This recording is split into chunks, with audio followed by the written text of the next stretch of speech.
Hello, everyone, and welcome to the first ever session recap of Pirates of Gulaar Session 4. To start off with, I think I'm going to focus on the different rules that I made going into this. Also, a quick note, I've been wanting to do this for a while.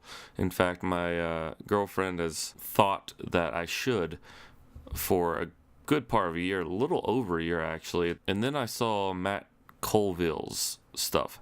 He does these far superior than me, I believe, and I just kind of got disheartened. But then a lot of other people started doing them, and so I decided, hey, I'm going to do one too, because why not?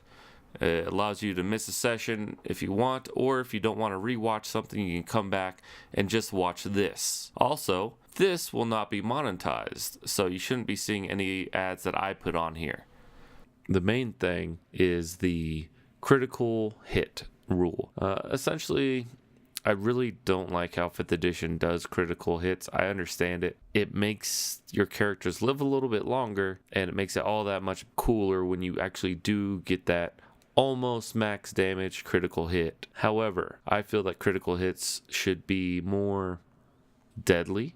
So I went ahead and I think Chris Perkins also uses this rule actually, or at least he had in the past. But you do the max damage on the normal die roll, and then essentially you just roll the extra die. So instead of rolling double the dice, you're getting max damage and then rolling those critical dice. So you're at least going to get a half damage critical hit at the minimum. Another thing that I've kind of done away with is the whole flanking business that I started to phase out in my previous sessions.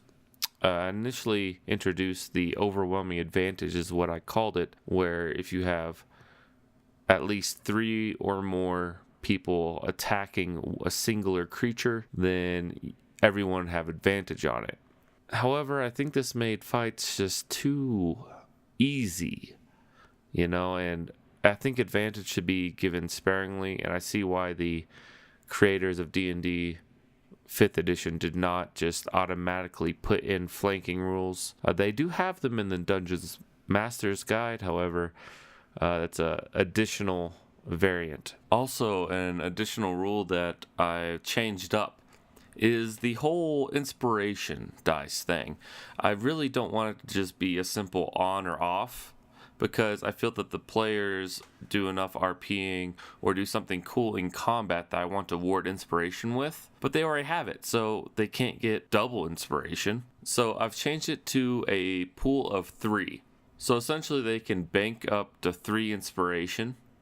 And inspiration doesn't change itself. I'm not making them into hero points or anything like that, similar to the Pathfinder mechanic. I'm just trying to award them for the creativity so they don't just hold on to inspiration, because a lot of people do that. They're like, oh, I'm going to hold on to this. Just like in a video game, especially the older ones like Final Fantasy 7 or 8 or something like that, even before then, you hold on to an item that you can't buy, some potion of some type, and you just keep holding on to it until you think there's a use. But I wanted to get away from that, and all the players are holding on their inspiration. So I think having a pool of it will say, hey, I can get this back, or I have 2 more after this, is a lot better than a simple on-off mechanic. And I think 3 is a good number, because I don't want to bank anything more than that, because otherwise they'll spend 10 points and won the final boss battle or something like that. So let's dive into this session. Again, it starts off where we left off in session 3, which is the Wizard's Tower of York. They're in that room with the orbs, the angel or the celestial, which is not an angel actually, and also the other gem or orb, which is a demiplane of sorts, or at least it has part of a demiplane in it. Now, initially the characters, they really don't know what to do at this point. They want to go up to the room where the Rug of Smothering is that Mercado told them about. They're kind of bickering back and forth, not sure what to do. So eventually they go up there, they destroy the rug and find a scroll of teleportation circle, I believe it was, yes. I put this in there because initially I was thinking that it really is kind of hard to get back out of the... Initially, I put that in there because I wanted it to be kind of harder to get out of this wizard's tower than getting in was. And so there was a higher chance for failure. However, I kind of made a split decision saying, well, maybe Mercado is flawed, all right? And he just doesn't really know if he actually saved their lives. He just thinks he knows. And so he's all about making sure they use the scroll.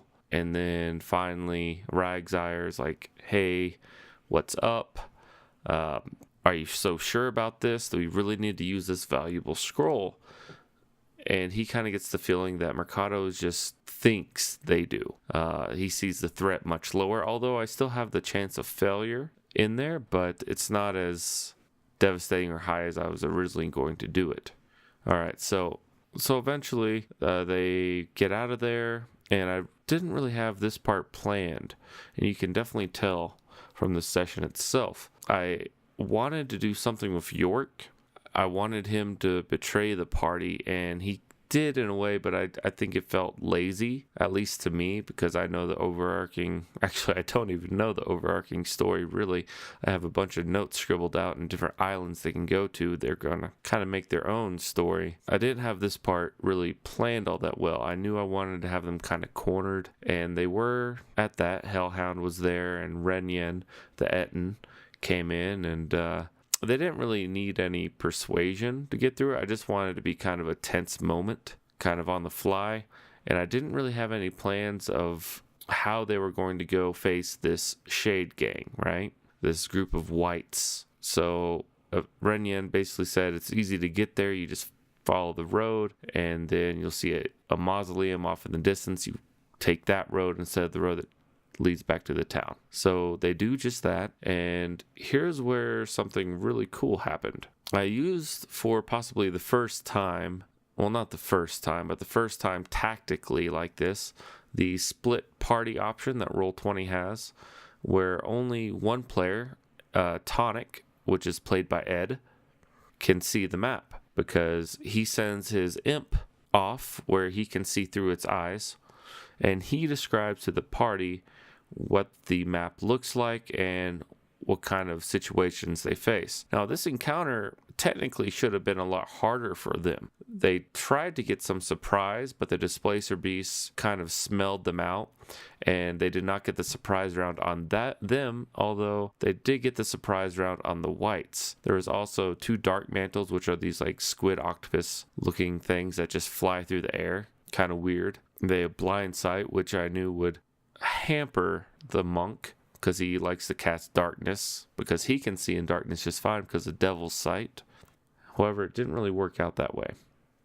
So the party sets up a position, initiative starts, which brings me to my other ruling on surprise. I just don't know how to really handle it in 5th edition, I guess, because it's so vastly different from a lot of the other editions.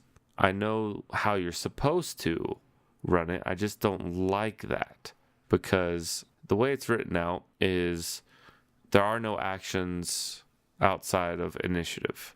If someone's about to take an action, you simply roll for initiative, and if the enemy rolls a higher initiative than the guy who's about to fire a shot, somehow they use their reaction to get unsurprised, and you don't really get a surprise attack on him. Granted, he's not going to move or anything, but he's using his reaction to see you, even though you haven't come out from hiding yet. So how I countered this was essentially they're still use their reactions to become ready, but they're still going to be surprised for the first round, at least those that are surprised.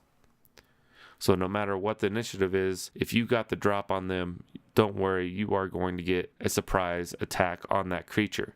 Now, this doesn't mean all the enemies in that group are surprised. They kind of squandered the surprise round because they went for the Displacer Beast that wasn't surprised, and the Displacer Beast made it there in one turn. Granted, the Displacer Beast did very, very little to them. It just could not hit. I rolled very poorly for it, leaving the others to take on the whites. I had one white flank around, but the cleric / warlock Tonic, she took Agonizing Blast as an invocation because we just leveled up. And also another one that pushes, I can't remember the name of it at the moment, but it pushes your opponent back 10 feet. And whenever you use Eldritch Blast, at least. So this white really couldn't even get to Tonic because the Eldritch Blast just kept moving it away. And by the time it got close, Jin, the monk who's played by Kevin, also known as Togoff, for that most of you know, well, he casts Darkness, and the whites suddenly can't see anything because he doesn't have blind sight, only dark vision. And he runs out in the middle, in between Ryegzire and Tonic. They take him out. The other white is taken care of pretty easily because Tonic, essentially, her first round of combat didn't go for the Displacer Beast, but instead went for the other white, and it took it down almost instantly. It only had a couple hit points left. So essentially it just ran to the mausoleum at first and then came out, and the imp finished it off. And before you know it, I think it was like 3 or 4 rounds, everything was pretty much destroyed. The players then decided to go in, but before they did, Jin saw the gargoyles on the outside of the mausoleum and wanted to blast them. However, they couldn't really do it. This wasn't because I caught the Eldritch Blast ruling, which says the Eldritch Blast can't damage objects, apparently, is what I've read. It's because Jin just missed. And so instead, Ryegzire casted a firebolt up there and blew it to pieces. Both of them did.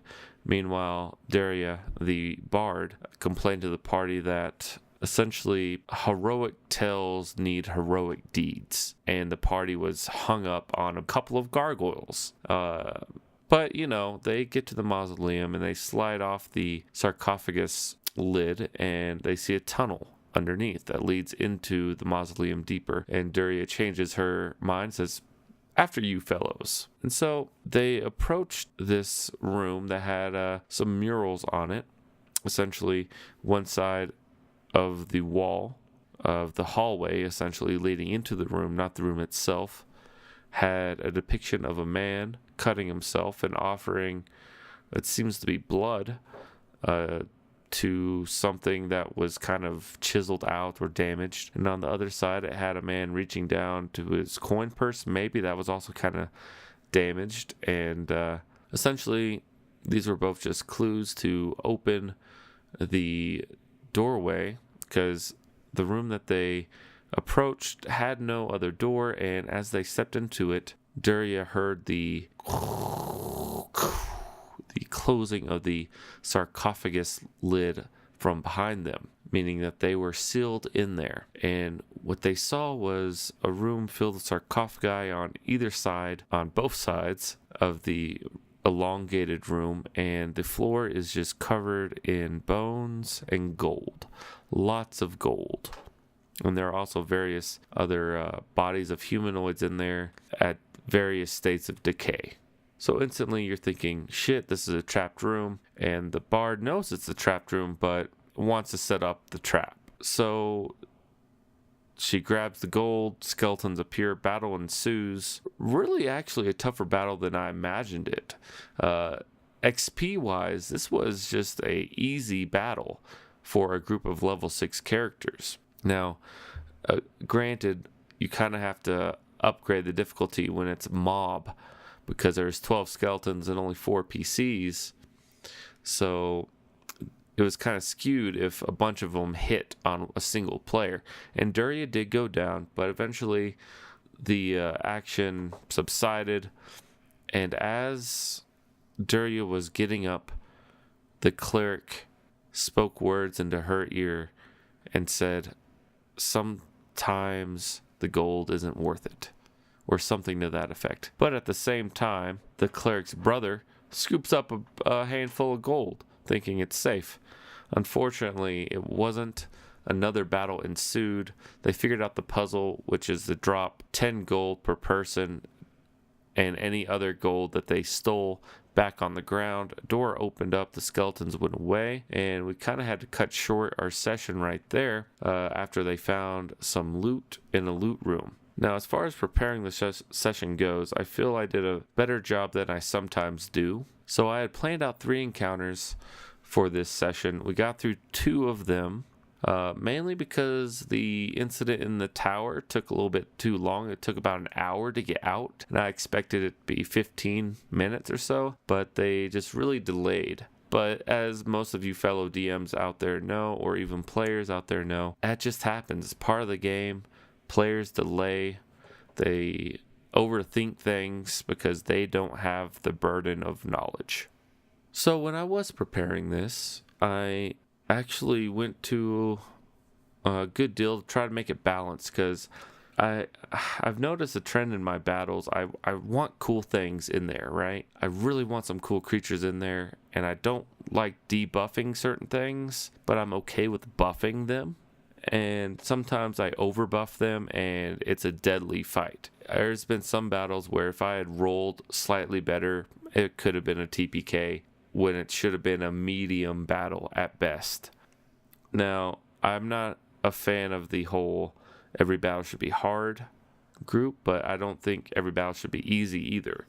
I think there needs to be varying difficulties, and the skeleton battle really showcased, as well as the other previous battle, but not as well as the skeleton battle, because there are some really well-placed spells in there, some area of effects, like Shatter, that really obliterated the skeletons, and it really showcased a lot of the players' abilities, and that's really good because this is a new-ish campaign, only 4 sessions played. They haven't really got to experience that. Yeah, I'm getting better at this. You know, they essentially found this fucking island that was surrounded in fog. The ship was guided by an NPC captain. They really didn't have any control over going here, you know.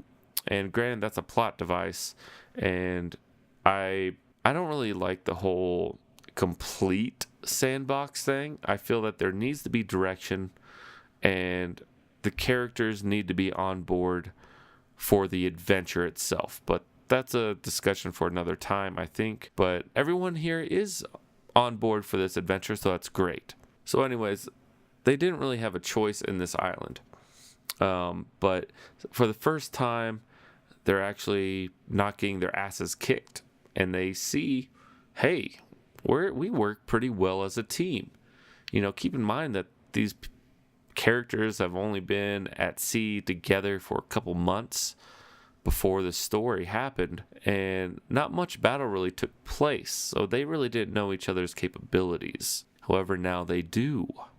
So I prepared the battles a little bit with more forethought going into it. I used my map tiles that I drew out last year for the temple, but I kind of put that together last minute. I decided the big thing was the whole trapped room, and I kind of threw everything else in there. And so I'm probably going to go back and redo the other part of the temple that they haven't, or not really a temple, it's more of a mausoleum. The other part of the mausoleum to make it more mausoleum-like. Maybe more encounters. But I don't want to spend too much more time on the island. Maybe 3 sessions more at most before they get into the actual pirate side of things. So yeah, that's pretty much the last session that happened. There are a couple of things I did find out. For one, the Eldritch Blast. If you take not Agonizing Blast. It's the one that pushes things back. I can't remember what it is. But essentially, a lot of people I've seen question this. Do you push them back per beam of Eldritch Blast or per casting? And there's actually sage advice on this from the developer crew of D&D 5th edition. And it is per blast, per beam, not per spell. So at 5th level, character level, mind you, cantrips, all cantrips do not count class level, only character level. I also learned that. So it's pretty cool that our sorcerer slash anti-paladin, who is played by Zach, his firebolt cantrip that he gets from the sorcerer actually scales up no matter what. So he's doing pretty good damage with it. But anyways, back to the Eldritch Blast thing. Essentially, it's per beam and not per spell. And so it really is quite awesome. And I get the reasoning for that is because the Warlock is very limited in spell slots, okay? And so Eldritch Blast is really their thing. You know, that's like their main attack. And it's quite awesome, actually, once you scale it up, because it's a really good control spell, pushing things away from you. So yeah, I think that just about wraps up the Agonizing Blast and the other invocation the Warlock has. All right, that pretty much sums up this session recap / kind of podcast thing, I guess. So if you guys like this or have any questions for me on how I built certain things or why I rule certain things differently than you might, please comment. And if you really like this, just let me know that you like it so I can do it for the next session. And if you have any questions, I'll answer those the next time I do one of these as well. All right, everyone. That is all for me, so take care.